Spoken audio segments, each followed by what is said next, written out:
The woman, to fulfill her maid's dream of becoming mistress, actually dressed the maid up herself and sent her to her husband's room. After hearing indecent sounds from next door, the woman was not angry, on the contrary she was ecstatic, and the reason she openly sent her husband away was because in her previous life she had given everything to him. However, after he became a great general above all others, he heartlessly had her entire family executed, and under the scheming concubine's instigation he ended the woman's life. At this moment the woman was disheartened and regretted her past. She vowed if she lived again, she would make the vicious husband and the scheming woman pay a heavy price. Perhaps heaven took pity on her misery and allowed her to be reborn. The next moment the woman opened her eyes, and today happened to be the day she first met the scheming woman. In her previous life she naively thought her husband was just at the border for years, and married the scheming woman as a concubine out of loneliness. But this time the woman had already carved their ugly faces into her memory. She was determined to make this pair pay. Now the scheming woman tried every method to marry the scumbag husband, but the matriarch thought such a thing was improper. When the woman heard this, she generously said, "The 15th of next month is an auspicious day." By then she would personally arrange the wedding for them. Since the parties did not mind, neither the matriarch nor her mother could say much, and the scheming woman seemed full of gratitude toward the woman, but in fact she was looking for a chance to humiliate her.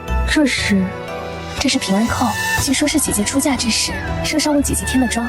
The scheming woman claimed since she became pregnant, the scumbag gave her this item to protect mother and child. The woman recalled that when her husband left for the border, she specially gave him a safety pendant hoping he would be safe. Unexpectedly, it was now hanging at the scheming woman's neck. In the last life, the scheming woman took everything from the woman, and even on the wedding day arranged for people to ruin her purity. This life she would start by attacking the scheming woman's wedding banquet. So the next day the woman went to the manor owner to ask him to invite the garrison commander to attend the banquet. The woman knew if the commander came, all the capital S high officials would also attend. She planned to present her husband with a grand gift in front of everyone. She knew in recent years her husband had been profiteering under the pretense of being the man's nephew, causing her much trouble. Therefore she also asked the manor owner to prepare a drug that would make the man lose his wits, so the husband would be disgraced publicly on his wedding day. Sure enough, the manor owner agreed to her request. After returning, the mother-in-law learned the garrison commander would come in person, and happily said if her son could get close to this man, his future would be very promising. The grandmother nearby also said the woman was resourceful to be able to invite him. At this moment the mother-in-law saw the scheming woman beside the scumbag, and sarcastically said a proper wife knows how to help her husband, unlike some women who come in later and only enjoy themselves. Hearing this, the scumbag wanted to vent for the scheming woman. He said on the wedding day he would bring the scheming woman's brother to share in the joy, just like in the previous life. The man intended to have the brother defile the woman on the wedding day, but that was not all. To humiliate the woman, the scumbag even demanded the woman as the scheming woman's sister send her off to marry. Unexpectedly, the woman readily agreed. The scheming woman hurriedly took the woman's hand to express thanks, but the scheming woman was even more calculating and pushed her luck, wishing to wear the woman's wedding dress for her own marriage. This life the woman no longer cared about those things. She only waited for the wedding day to enjoy the show. Soon the wedding day arrived. Many officials came to attend their wedding. The aunt by marriage did not forget to remind her son, today flattering the garrison commander is the main task. The scheming woman also mocked the woman, saying the wedding dress looks more fitting on her. At this moment the scumbag hurried over. The woman did not want to watch the two of them act sweet in front of her, so she asked the scumbag to fetch the wedding shoes. She still had matters entrusted by her grandmother to attend to first. After hearing this, the scumbag left to get the shoes. The woman closely followed behind.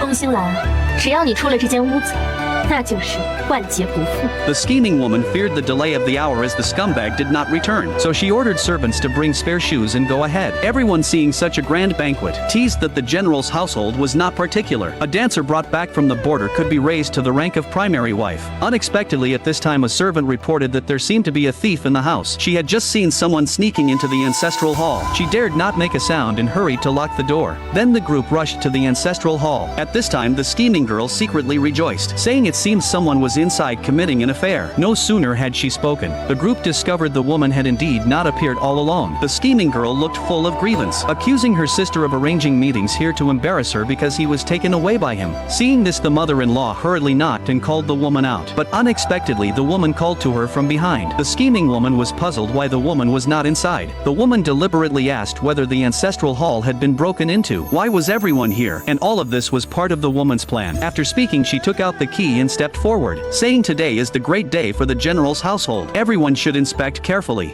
各位，可要检查仔细了。江碧儿啊，江碧儿，今日就让你看看，到底是谁作茧自缚。